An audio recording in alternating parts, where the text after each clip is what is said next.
Hello mga kapatid, magandang araw po at after this pupunta na tayo sa office natin.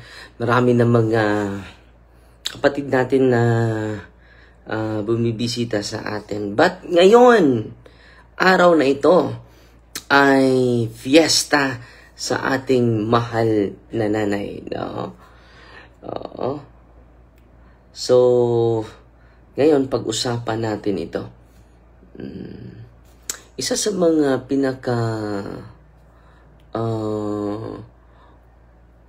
matagal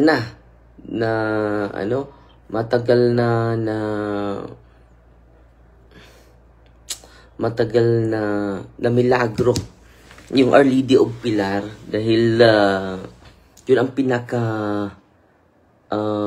una, no, sa mga milagro sa mahal na Birhen. Pero itong Our Lady of Guadalupe, December 12, no? Ang ganda nito.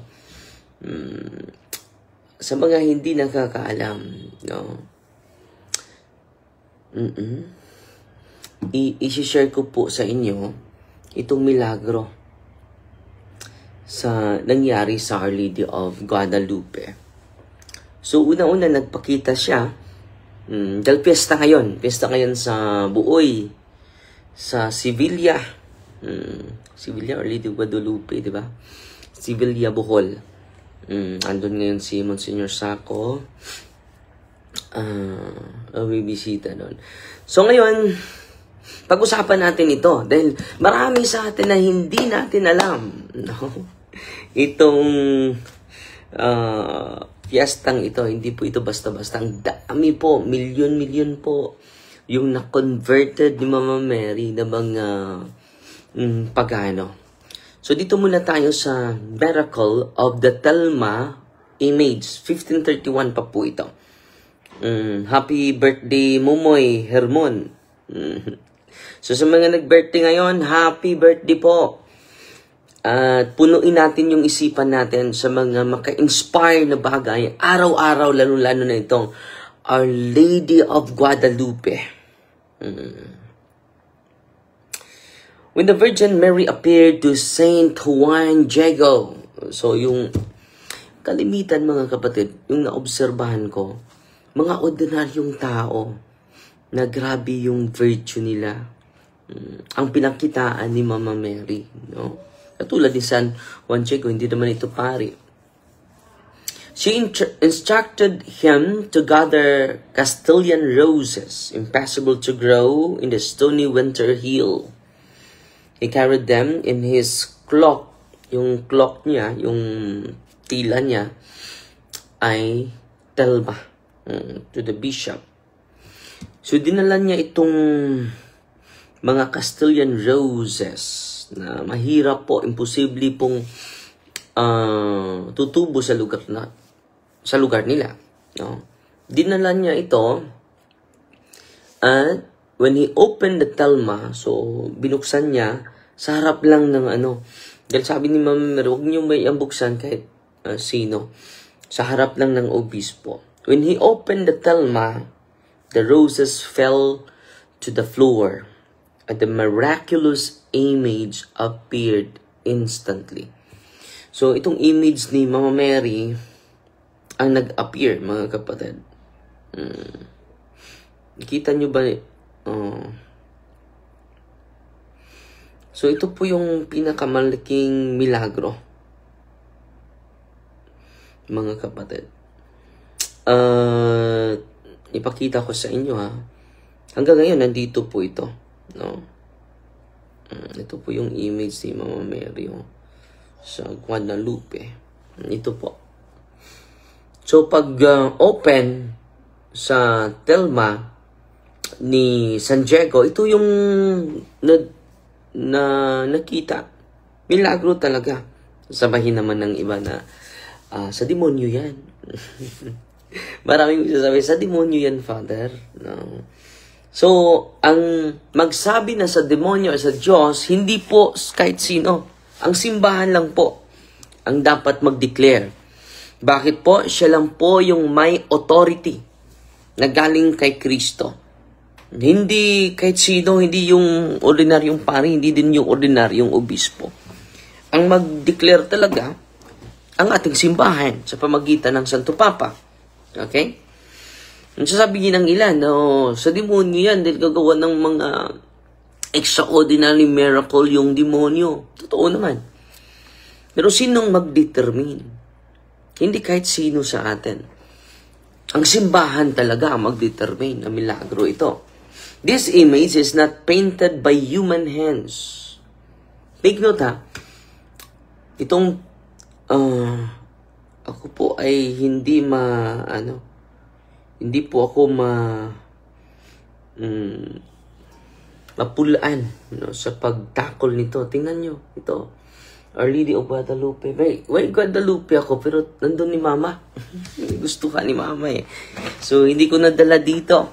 So, isa ito sa mga, yung mga operation ni Mama Mary na approve talaga ng ating inang simbahan.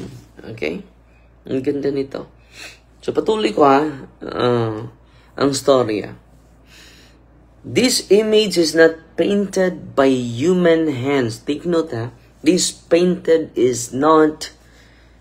image is not painted by human hands. No brass strokes. Yung mga stroking sa mga brass, wala po. No pigments found on the cloth. The image floats above the fibers. At ito hindi maintindihan ng mga eksperto. Na bakit yung image ay lumilitaw, Ito yung cloth, nakalipad. Floats above the fibers. Grabe. And the colors do not fade after almost 500 years.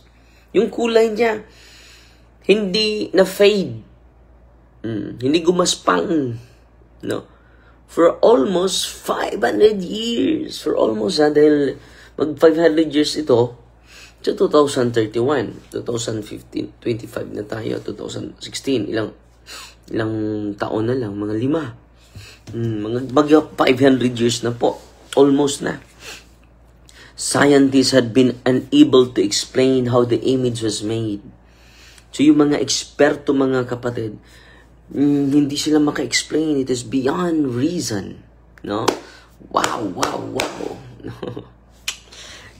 Very inspiring, mga kapatid, At sana po, sa pamagitan nito, madubli na yung pag-ibig natin sa mahal na nanay, Pangalawa, the Telma cloth that should have decayed. Kailangan ma-decay na yan. Dahil made by fiber. Cactus. Galing sa cactus po yan. So, ang duration niya, naturally, yung Telma na ginagamit ni San Diego, ay ma-decay na for 20 to 30 years. A Telma made of maguey cactus fiber. Normally lasts 20, matagal na yung 20 20 to 30 years. Yet the Telma of Guadalupe has remained intact for almost 500 years without decay, cracking, feeding, even a salt-laden, humid environment. The old basilica could not destroy it. So, 20 to 30 years lang yan. 20 to 30 years lang yan. Grabe, Isa yan ito sa mga panaginip ko na mapuntahan itong Our Lady of Guadalupe. Nakapunta na tayo sa Our Lady of Fatima, Our Lady of Lourdes, Our Lady of Miraculous Medal. Isa ito sa mga panaginip ko na mapuntahan kapag ipagkaloob ng Panginoon. Pero this coming February, pupunta tayo sa Divine Mercy sa Poland. Nagsagawa tayo ng Divine Mercy Pilgrimage. At sa mga gustong sumali, pwede kayo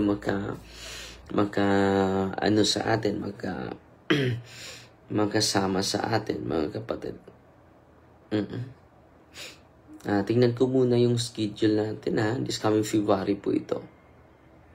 Divine Mercy and Infant Jesus of Prague. A pilgrimage through Central Europe, Poland, Czech Republic, Austria. So ito yung natin, Divine Mercy and Infant Jesus of Prague, Prague pala. Ito po, February 24 to March 6. Yan po yung ating pilgrimages coming February, mga kapatid.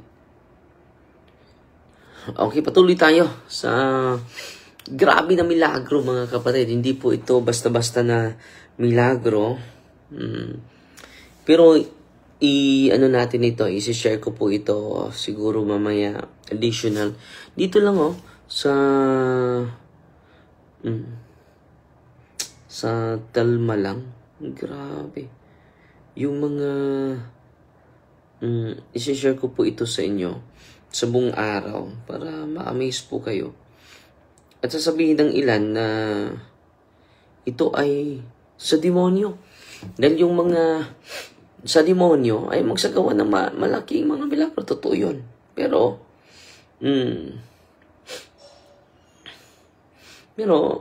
sino mag-approve niyan? Hindi kahit sino sa atin. Ito lang Tilma. Huwag kayong mag-alala dahil i-share ko po ito sa inyo sa araw na ito. So, dito muna tayo sa Telma, material cactus fiber. San Juan Diego's Telma was made of ayati, a curse cloth woven by Magay cactus fiber. This material is highly perishable, extremely sensitive to humidity, sunlight, air pollutants, handling, dash, and heat. So, extremely perishable, meaning madali lang ma-decompose. Experts agree that Magi fiber clothing decays within 20 to 30 years, even under ideal preservation condition. Kahit yung condition, mga kapatid, madali lang ito 20 to 30 years. In museum, historical evidence in museums and archaeological collections, Magi fiber examples rarely survive beyond a few decades unless specially preserved. Few decades at 10 years, indigenous historians noted that ayati garments were cheap and temporary, meant for rough daily use. Dali lang talaga. Pero ang milagro ngayon, bakit hindi ito na almost 500 years na? The Telma of Guadalupe should have disintegrated. Yet the Telma displayed in the basilica has lasted almost 500 years. Mga 5 years na lang.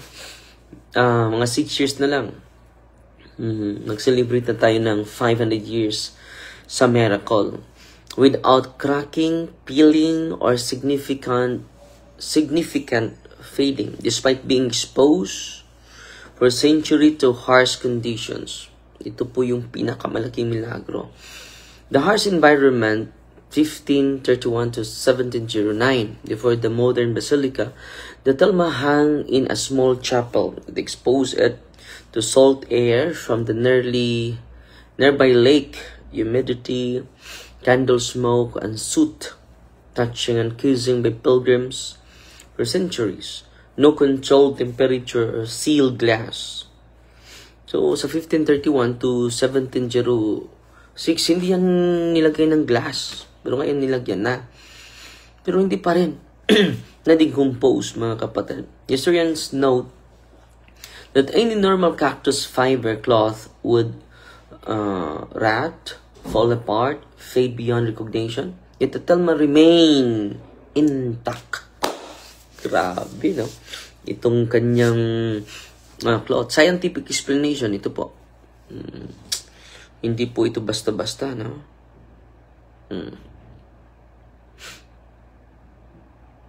scientific explanation. Several scientific inspections attempted to understand how the Thelma survived so long. 1939, 36 Nobel Prize winner, biochemist Richard Cohn. Cohn found no natural pigments, no animal no mineral colors, no known synthetic substances on key portions of the image. He concluded the coloring process could not be identified by science. Wow. Si Dr. Francisco Camps Rivera, 1946-1956, he confirmed the cloth fibers have no sizing, no primer, and yet the image adheres without cracking. Something impossible in any normal painting. Mga expert na po ito ha. Pangatlo, 1979 to 1981, infrared and digital analysis, Philip Callahan and Judy Smith findings. Thelma shows no brush strokes. The fibers appear undamaged with no natural decay. Grabe, no? Colors float above the surface, not absorbed like paint. Lumilitaw yung color niya, no? Callahan concluded, ano yung conclusion ni Callahan? The Thelma is in a perfect state of preservation, far beyond what natural fiber should sustain, no? So, 3 bisis pala ito ini-examine, mga kapatid, sa mga eksperto. Hindi to basta-basta, no? Ito po ay patunay. Let us continue to devote ourselves to the Blessed Virgin Mary, no? Hindi to basta-basta, mga kapatid. So, yun lang po, no? At ang Diyos na po ang magpuno sa atin ng inspirasyon araw-araw. So, increase your faith, mga kapatid. Don't increase your fear. Don't increase your worries. Don't increase your anxiety. Increase your faith to the Lord every day sa mga katotohanan na magbigay sa atin ng inspirasyon. Increase your love to God. Increase your love to one another. Increase your love to the church. Sa simbahan natin. Dahil marami sa atin Katoliko, pero protestante naman yung utak. Mag-ingat po tayo dyan, ha.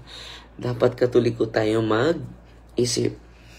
Kung ma-evangelize, makatikaysa tayo sa mga aral ng ating inang simbahan. So, Fighting Maria, that acts of thee with a humble heart. In the name of the Father, and of the Son, and of the Holy Spirit, amen. Our Father, who art in heaven, hallowed be the name, the kingdom come. Thy will be done on earth as it is in heaven. Give us this day daily bread, and forgive us our trespasses, as we forgive those who trespass against us. And lead us not into temptation, but deliver us from evil. Amen. Hail Mary, full of grace, the Lord is with you. Blessed are you among women, and blessed is the fruit of the womb, Jesus. Holy Mary, Mother of God, pray for us sinners, now and for that. Amen. Holy Mary, Mother of God, pray for us sinners, now at the hour for death. Amen. Glory to the Father, to the Son, and to the Holy Spirit, to us in the beginning, is now, and never shall be, world without end. Amen. In the name of the Father, and of the Son, and of the Holy Spirit. Amen. So, yan po mga kapatid, ha. At Fighting Maria, that acts of thee with a humble heart. Marami pa akong i-deliverance ngayon, mga kapatid. God bless, pagdasal nyo ako, hindi matamaan dito. Natamaan ako kahapon ng lakas. God bless po.